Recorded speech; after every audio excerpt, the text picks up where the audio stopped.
হে hi everyone, good morning. দেখো দেখো চান্দু অনেক তাড়াতাড়ি উঠে গেছে, কারণ চান্দু আর আমি যাবো আজকে আমাদের মামা বাড়িতে। কি মজা! দেখো চান্দু একমাত্র ভালোবাসে ওর মামা বাড়ি যেতে, তাছাড়া চান্দু ওরকম বাড়ি থেকে বেরোয় না, সারাদিন বাড়িতেই পড়ে পড়ে লাগ খায়। ফ্রেশ হয়ে এসে দেখি বাবা আমার জন্য কমলেশের পরোটা নিয়ে এসছে। ভাইরে ভাই তাড়াতাড়ি খেয়ে নি, এই পরোটার স্বাদের ভাগ হবে না। খেয়ে দিয়ে চান্দু দেখি ফটাফট স্নানও করে নিল। ভাবা যায় যে মেয়েকে বিকেল 4টে থেকে স্নান করে না, সে আজকে এত সকালে স্নান করেছে। আর এবার পালা রেডি হওয়ার। ফটাফট আলমারি থেকে যা যা পরবো সেগুলো বের করে নিয়ে চলে এসছে। ও মাই গড, এত তাড়াতাড়ি কি করে রেডি হলো চান্দু? রেডি হতে হতে দেখি আমার একটা পার্সেল চলে এসেছে, তাই সেটা গিয়ে নিয়ে আসলাম। এটা না তোমাদের পরে একটা ভিডিওতে আনবক্সিং করে দেখাবো। তারপর ব্যাগে টুকটাক যে জিনিসগুলো লাগবে সেগুলো সব ঢুকিয়ে নিলাম। এবার এইভাবে কি পারফিউম মাকে ভাই? দেখো গাইস, हम लोगों के মধ্যে कौन आ गया? ये है আমাদের নান্না মুন্না গুলু। তোকে নেব না, রাগ করেছো? তুমি যাবা? তুমি যাবা? আসলে ব্যাপারটা হচ্ছে আমি মামা বাড়ি যাচ্ছি, ওকে বলেছি কি ওকে নেবো না, ওর জন্য ওখানে রাগ করে দাঁড়িয়ে আছে। তোমরা তো সকলেই জানো ওর কি লেভেলের রাগ। তোকে অনেক কষ্টে বুঝিয়ে আমরা বেরিয়ে পড়লাম। এখানে দেখো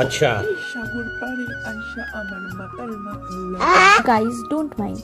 আসলে চান্দুর ভেতরের মরে যাওয়া সিঙ্গার আত্মাটা হঠাৎ 1 মিনিটের জন্য জেগে উঠেছিল, আর কিছুই না। দেখো কথা বলতে বলতে আমি চলে এসেছি মামা বাড়ির এলাকায়। দেখে মামা নৌকা নিয়ে চলেও এসছে। নৌকা এনেছিল কিছু ধান, এই ধানগুলো না ভাঙাতে হবে। আর আমরা যেহেতু টোটো নিয়ে এসেছিলাম, সেই টোটোতে করে নিয়ে যেতে সুবিধা হতো, সেই কারণে বাবা ধানগুলো নিয়ে যেখানে ধান ভাঙায় সেখানে পৌঁছে দিয়ে আসলো।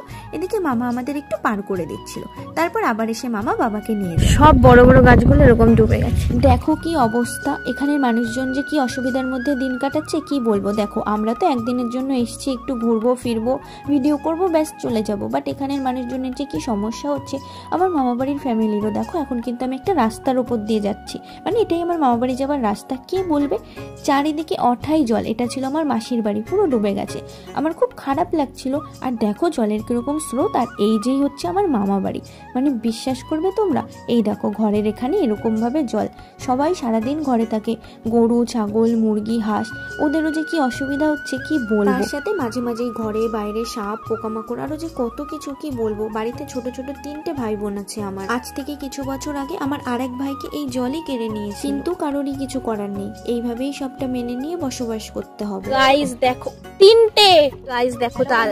আরে সে আচ্ছা, আরে আরে আরে দাঁড়াও, ওমা ভালো না? এটা গাছ থেকে গাছ করে পড়েছে। ওমা এ মাথায় রক্ত রে বাবা, ইয়ার তাল খায়।